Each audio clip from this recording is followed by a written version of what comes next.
The morning sun beat down mercilessly on the dusty training ground at Camp Pendleton as Staff Sergeant Rodriguez watched his sniper team prepare for their final qualification test. These were supposed to be the elite, the best marksmen the Marine Corps had to offer. Yet for the past 3 months they had been failing spectacularly. Rodriguez wiped the sweat from his forehead and glanced at the scoreboard. Team Alpha had missed their last 6 targets. Team Bravo was barely hitting half their marks. The pressure was mounting from headquarters, and whispers of disbanding the unit grew louder each day. These Marines had all the technical training, the best equipment money could buy, and years of experience. But something was fundamentally wrong. Standing quietly at the edge of the range was Corporal Sarah Mitchell, a communications specialist who had been temporarily assigned to document the training exercises. She was supposed to be invisible, just another support person doing paperwork, but Rodriguez had noticed her watching intently, her sharp eyes following every shot, every adjustment the snipers made to their rifles. The team's lead sniper, Sergeant Thompson, lined up his shot at a target 800 meters away. He had been in the Corps for 8 years, had served 2 tours overseas, and was considered one of their most promising shooters. He steadied his breathing, adjusted his scope, and squeezed the trigger. The bullet sailed wide, missing the target completely. Thompson slammed his fist against the ground in frustration. This was his 4th consecutive miss, and the weight of his team's repeated failures was crushing him. The other Marines exchanged worried glances. Their reputation was in shambles, and their confidence had hit rock bottom.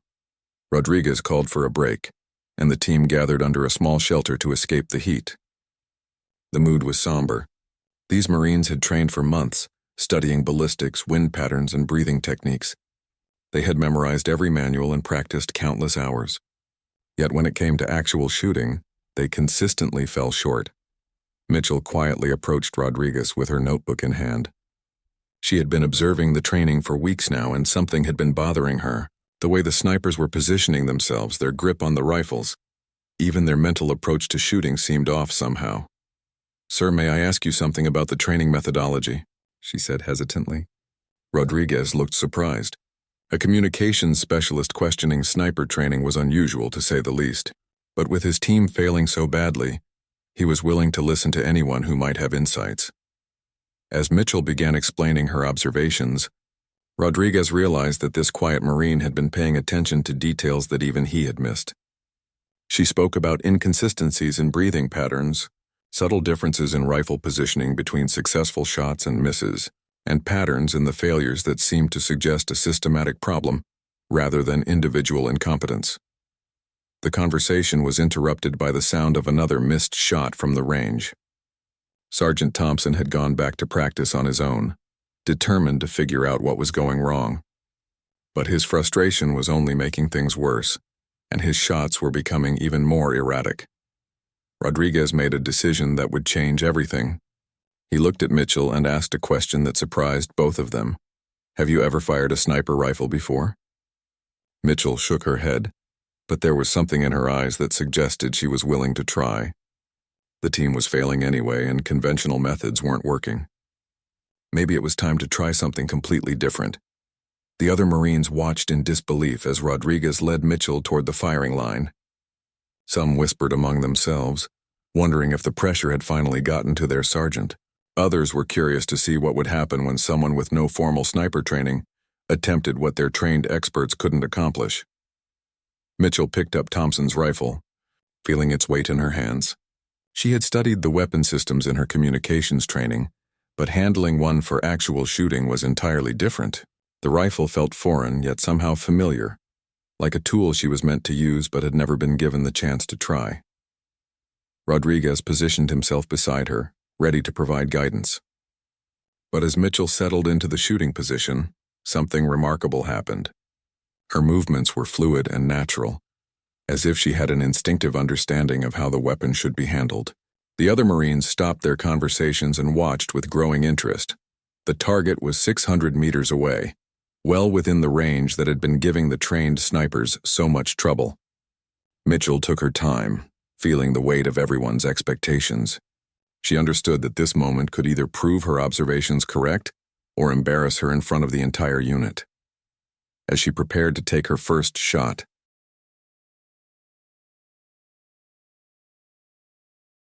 Mitchell closed her eyes for a moment, blocking out the stares and whispers of the Marines around her.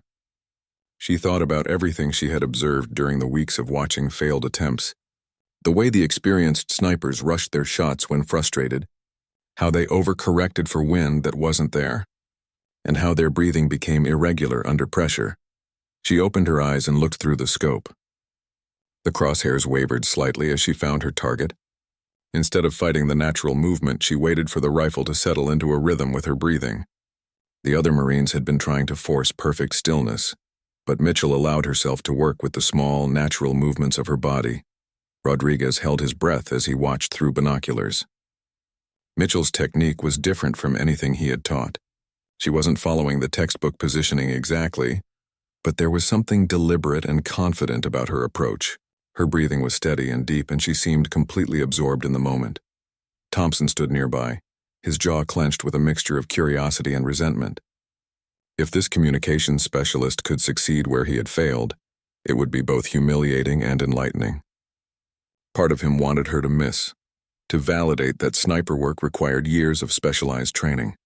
But another part hoped she would succeed, because maybe then they could figure out what had been going wrong. Mitchell felt the trigger under her finger and applied pressure slowly and steadily. She had watched the snipers jerk the trigger or hesitate at the crucial moment, disrupting their aim. Instead, she made the trigger pull part of her breathing rhythm, squeezing gently as she exhaled. The rifle kicked against her shoulder, and the sharp crack of the shot echoed across the range. Everyone turned their attention to the target, waiting for the spotter's call. Through the binoculars, Rodriguez saw something that made him blink hard and look again. "Hit.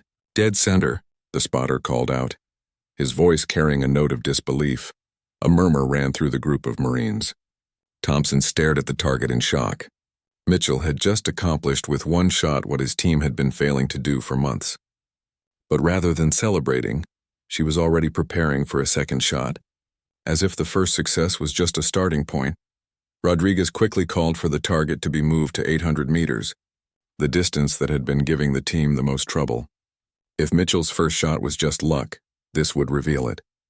But if she could repeat her performance at a longer range, it would prove that her observations about the team's techniques were correct. Mitchell adjusted her position slightly and looked through the scope again. The target seemed impossibly small at this distance, just a tiny dark spot against the brown backdrop of the hillside. She had never attempted a shot this long before, but the principles she had observed remained the same. The wind had picked up slightly, and she watched the grass between her position and the target to gauge its direction and strength. The trained snipers had been overthinking wind compensation, making complex calculations that often led to overcorrection. Mitchell decided to trust her instincts and make a simpler adjustment. As she prepared for the second shot, Sergeant Thompson moved closer to watch her technique. His pride was wounded, but he was professional enough to recognize that he might learn something important. If Mitchell could consistently hit targets that he was missing, then there was clearly something fundamental that the team needed to understand. The second shot was even more deliberate than the first. Mitchell took extra time to ensure her breathing was completely steady, and her grip on the rifle was relaxed but firm. She had noticed that the struggling snipers often gripped their weapons too tightly, creating muscle tension that affected their accuracy. When she squeezed the trigger, the shot felt perfect. The rifle recoiled smoothly, and she instinctively knew she had hit the target even before the spotter confirmed it. The second bullet had struck just inches from the center of the bullseye. The silence that followed was profound. These Marines had just witnessed something that challenged everything they thought they knew about sniper training.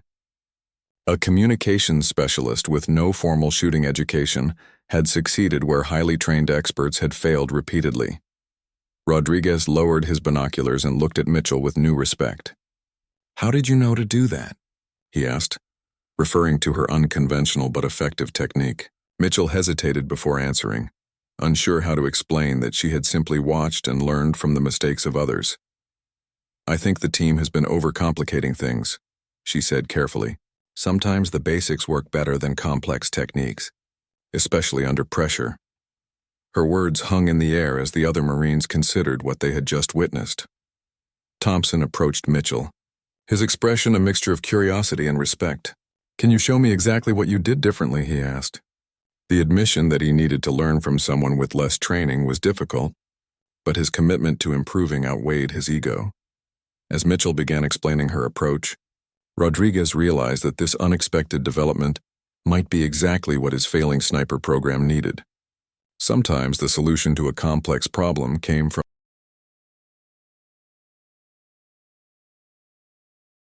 Word of Mitchell's unexpected success spread quickly through Camp Pendleton. By the next morning, Lieutenant Colonel Barnes, the base commander, had arrived at the training facility to see what the commotion was about. He found Rodriguez putting Mitchell through a series of increasingly difficult shooting tests, while the regular sniper team watched and took notes. Barnes was skeptical. He had seen plenty of lucky shots in his 20-year career, and he wasn't about to restructure a training program based on one Marine's fluke performance. But as he watched Mitchell consistently hit targets at various distances and conditions, his skepticism began to fade. Mitchell had now successfully completed 12 shots at ranges from 500 to 1,000 meters. More importantly, she was hitting targets in wind conditions that had been causing the trained snipers to miss badly. Her approach was methodical but instinctive, combining careful observation with quick decision-making.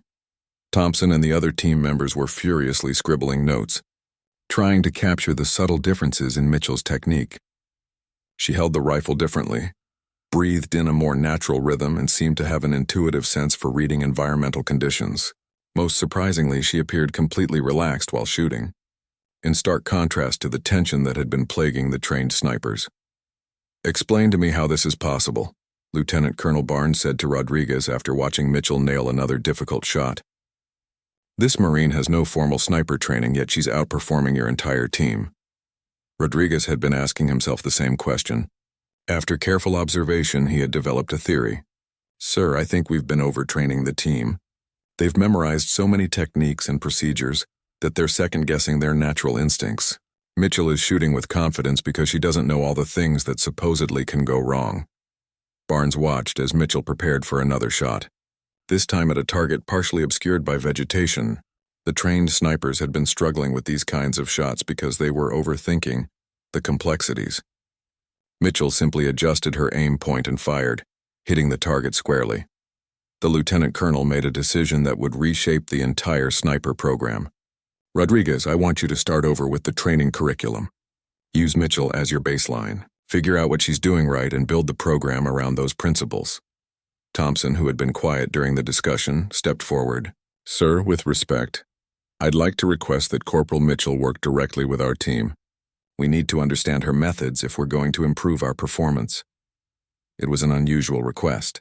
Typically, communications specialists didn't instruct combat Marines in shooting techniques, but the evidence of Mitchell's success was undeniable, and the current program was clearly failing. Barnes approved the arrangement on a trial basis. Over the following weeks, Mitchell found herself in the strange position of teaching experienced Marines how to shoot. The role reversal was awkward at first, but the team's desperation to improve overcame any concerns about hierarchy or tradition. Mitchell's first lesson focused on mental approach. She had noticed that the struggling snipers were carrying the weight of their previous failures into each new shot. They were trying so hard to avoid mistakes that they were creating tension that guaranteed poor performance. "Stop thinking about missing," she told Thompson during one training session. "Every time you line up a shot, you're already worried about failing. That worry becomes a self-fulfilling prophecy." She showed him how to clear his mind and focus only on the fundamentals of the shot he was about to take. The mere breakthrough came during Thompson's 5th training session with Mitchell. He had been struggling with a 700-meter shot that he had missed repeatedly over the past month. Following Mitchell's guidance, he simplified his approach, trusted his instincts, and stopped overanalyzing every variable. When the shot hit dead center, Thompson's reaction surprised everyone, including himself. Instead of celebrating, he immediately understood what had been wrong with his previous attempts. The complex calculations and procedures he had memorized were getting in the way of natural shooting ability that he actually possessed. Within 2 weeks, the entire sniper team was hitting targets consistently. Their confidence had returned, and their performance had improved dramatically.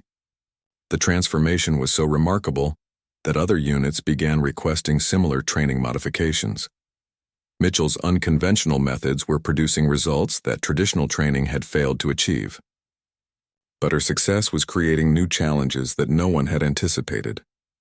Military bureaucracy didn't easily accommodate situations where lower-ranking Marines taught specialized skills to higher-ranking experts. As news of the program's turnaround reached higher levels of command, questions arose about Mitchell's background and qualifications. Some officials were uncomfortable with the precedent of allowing a communications specialist to redesign sniper training, regardless of her proven results. The success story was about to face its biggest test as military politics.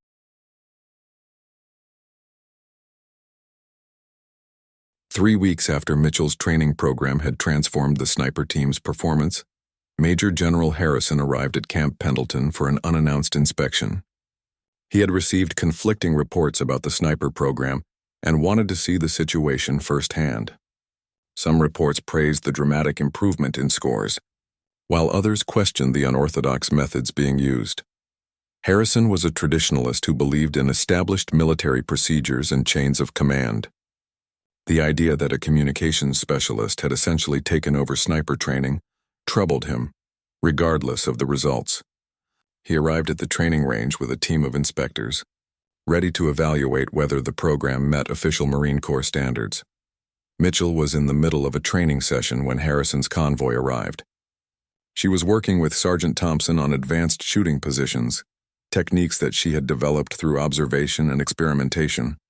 Thompson was hitting targets that had seemed impossible just a month earlier. Who authorized this Marine to instruct qualified snipers? Harrison demanded when he found Rodriguez. The question carried the weight of potential disciplinary action. Military protocol was clear about who could teach specialized skills, and Mitchell's qualifications didn't match the requirements. Rodriguez had been expecting this confrontation. He knew that Mitchell's success had created a bureaucratic problem that results alone couldn't solve. Sir, the program was failing completely before Corporal Mitchell's involvement. Her methods have produced a 100% improvement in qualification scores. Harrison wasn't impressed by statistics. He had seen plenty of temporary improvements that didn't hold up under real-world conditions. I don't care if she's tripled your scores. She's not qualified to train snipers, and this program is operating outside established protocols. The inspection team watched as Mitchell demonstrated a shooting technique to a group of Marines. Her method was clearly effective, but it deviated significantly from official training manuals. Harrison saw this as confirmation that the program had gone off track, despite its apparent success. Thompson, who had become one of Mitchell's strongest supporters, approached the general. Sir, with respect, Corporal Mitchell has taught us things that years of traditional training couldn't. Our team was about to be disbanded before she helped us turn things around. Harrison's response was swift and decisive. Effective immediately, this program will return to standard training protocols. Corporal Mitchell will return to her regular communications duties. The order sent shockwaves through the training team that had been benefiting from her instruction. Mitchell felt the weight of disappointment from the Marines she had been helping. They had finally found a training method that worked for them, and now it was being taken away because of bureaucratic concerns. She understood the general's position, but also knew that returning to failed methods would destroy the progress they had made. Lieutenant Colonel Barnes, who had been watching the confrontation, decided to take a significant risk. General, I request permission to demonstrate the current program's effectiveness. Give us 30 minutes to show you what these Marines can accomplish.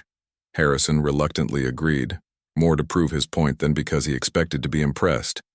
He had seen too many training programs that looked good in controlled demonstrations but failed in actual combat situations. The demonstration began with the same Marines who had been failing consistently before Mitchell's involvement. Thompson stepped up to the firing line first, facing a series of targets at varying distances and environmental challenges. The pressure was enormous, knowing that the future of the program depended on their performance.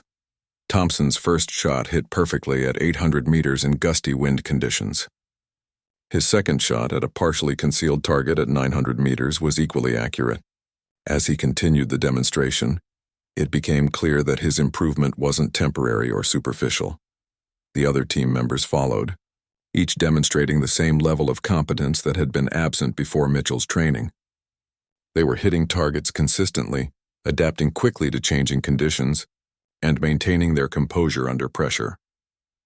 Harrison watched in silence as the Marines completed a series of shots that would have challenged even the most experienced snipers. The improvement from their previous performance was undeniable, but he remained concerned about the unconventional methods that had produced these results. After the demonstration, Harrison pulled Rodriguez aside for a private conversation. "The results are impressive, but you've created a precedent that could undermine military training standards. What happens when other units want to ignore protocols because someone has a good idea?" Rodriguez understood the dilemma. Military effectiveness required both innovation and discipline, and finding the balance between those competing needs was challenging. But he also knew that rigid adherence to failed methods would ultimately hurt the Marines who depended on proper training. "Sir, perhaps we can document Mitchell's methods and incorporate them into official training protocols. That way, we can maintain the improvements while respecting established procedures." It was a compromise that might save both the program's effectiveness and Harrison's concerns about military order. The general considered the proposal as he watched Mitchell quietly packing up her training materials. The success of her methods was obvious, but integrating them into official military doctrine would require careful consideration and extensive bureaucratic review. Harrison's decision would determine whether Mitchell's innovations would.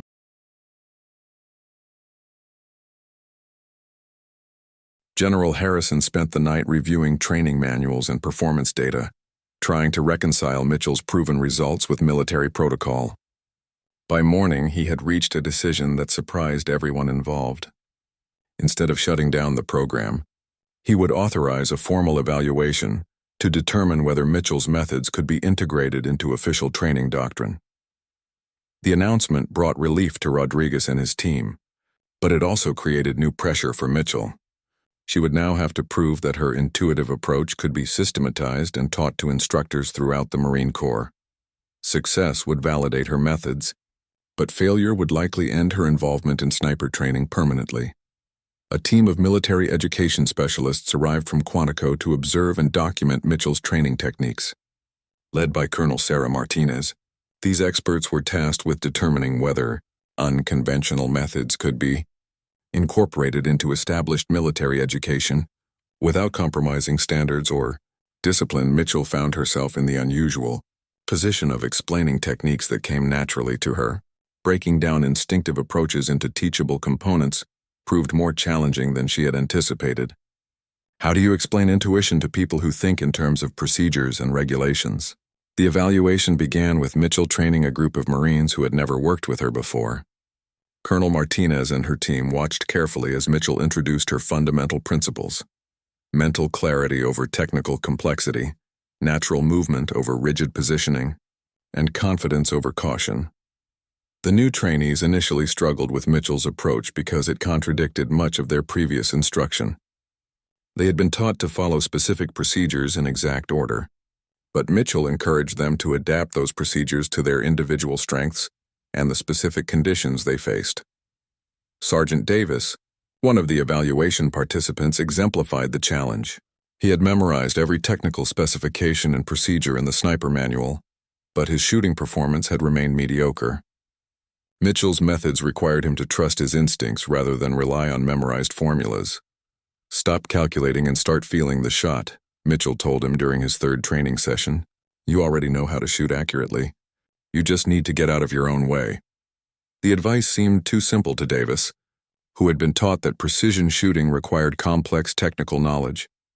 Colonel Martinez was documenting every aspect of Mitchell's instruction, looking for elements that could be standardized and taught by conventional instructors.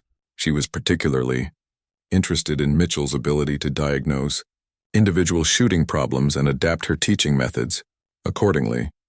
The breakthrough came when Davis finally relaxed his rigid adherence to textbook procedures and allowed Mitchell's principles to guide his shooting.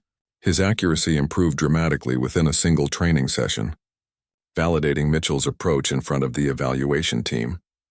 Over the following 2 weeks, Mitchell worked with a total of 20 Marines, ranging from complete beginners to experienced shooters who had been struggling with performance issues. The evaluation team tracked not just shooting accuracy, but also learning speed, stress tolerance, and long-term retention of skills. The results were consistently positive. Marines trained using Mitchell's methods achieved qualification standards faster than those using traditional instruction. More importantly, they maintained their skills better under pressure and showed greater adaptability to changing conditions.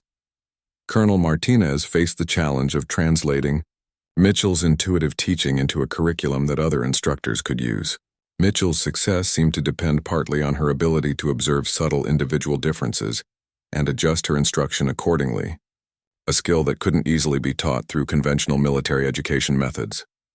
The evaluation reached a critical point when General Harrison returned to observe the final testing phase.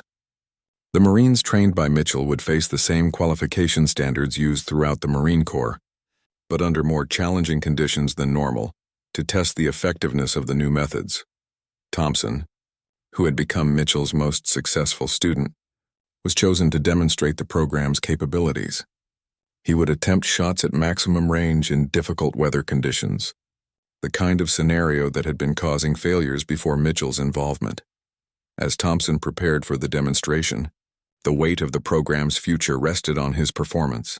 Success would likely lead to Mitchell's methods being adopted more widely, potentially helping countless Marines improve their shooting skills. Failure would probably end the experimental program and return training to the methods that had been producing poor results. The target was set at 1,000 meters, with crosswinds gusting up to 15 miles per hour. These were conditions that challenged even the most experienced snipers. But Thompson approached the shot with the confidence and mental clarity that Mitchell had taught him. The range fell silent as Thompson settled into position, applied Mitchell's principles, and prepared to.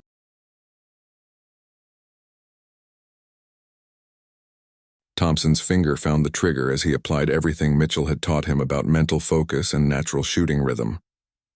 The crosswinds were tricky, but instead of overthinking the compensation, he trusted his instincts and made a simple adjustment based on his observation of the grass movements between his position and the target. The shot cracked across the range, and everyone held their breath waiting for the spotter's call. Through his binoculars, General Harrison watched the target carefully. When the spotter announced hit dead center, a murmur of approval rippled through the observation team, but Harrison wanted to see more than one successful shot. "Again," he called out. Different target, different range. A new target was set up at 850 meters with even more challenging wind conditions. Thompson adjusted his position and fired again. Another perfect hit. Colonel Martinez scribbled notes furiously as she watched Thompson complete a series of increasingly difficult shots. His performance wasn't just technically proficient, he maintained composure and confidence that had been absent from the team's previous attempts. Mitchell's training had clearly addressed both the technical and psychological aspects of precision shooting. The demonstration concluded with the entire evaluation team attempting the same shots that had been giving the original sniper team so much trouble. Each Marine trained under Mitchell's methods performed significantly better than the historical average for similar tests. General Harrison called for a private meeting with Mitchell, Colonel Martinez, and Rodriguez to discuss the evaluation results. The data was compelling, but Harrison wanted to understand the broader implications of adopting unconventional training methods. "Corporal Mitchell," Harrison began, "your methods have produced remarkable results, but I need to understand whether they can be replicated by other instructors. The Marine Corps can't depend on one person's unique abilities." Mitchell had been thinking about this challenge throughout the evaluation period. "Sir, I believe the key principles can be taught to other instructors. The main change needed is shifting focus from rigid procedure following to adaptive problem solving. Most Marines already have the physical skills needed for accurate shooting. They just need training that builds confidence rather than creating anxiety." Colonel Martinez supported Mitchell's assessment. The evaluation shows that her methods work consistently across different individuals. The techniques can be systematized, though instructor training will be critical to successful implementation. Rodriguez added his perspective as the original program supervisor. "Sir, before Corporal Mitchell's involvement, we were facing program cancellation due to consistent failures. Her approach not only saved the program but elevated it to exceptional performance levels." Harrison reviewed the comprehensive data that Colonel Martinez had compiled. Test scores, learning curves, stress performance, and long-term skill retention all favored Mitchell's methods over traditional instruction. The evidence was too strong to ignore, despite his initial concerns about protocol. "I'm authorizing the development of new training doctrine based on these methods," Harrison announced. Colonel Martinez will lead a team to create formal curriculum materials that incorporate Mitchell's principles while maintaining military standards. The decision represented a significant victory for innovative thinking within military education, but it also created new responsibilities for Mitchell. She would work with the curriculum development team to ensure that her intuitive approaches could be translated into teachable methods. Over the following months, Mitchell found herself traveling to different Marine bases, training instructors in her methods and helping implement the new curriculum.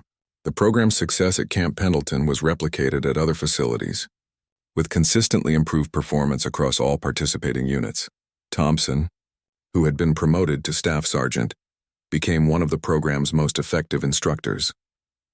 His transformation from struggling sniper to expert marksman made him an ideal advocate for Mitchell's methods with Marines who were initially skeptical of unconventional training. The impact of Mitchell's innovations extended beyond just shooting accuracy. Her emphasis on adaptive thinking and confidence building influenced other areas of military training. The principles she had discovered through careful observation were found to be applicable to various skills that required precision under pressure. 2 years later, Mitchell received a commendation for her contributions to Marine Corps training effectiveness. What had started as a communications specialist observing failed sniper training had evolved into a comprehensive reform of how the military approached skill instruction. The failing sniper program had been transformed into one of the most successful training initiatives in recent Marine Corps history. Mitchell's willingness to question established methods and trust her observations had not only saved careers but had improved the combat readiness of countless Marines. Her story became an example of how innovation could emerge from unexpected sources and how effective leaders recognized and supported good ideas regardless of their origin. The Marine Corps had learned that sometimes the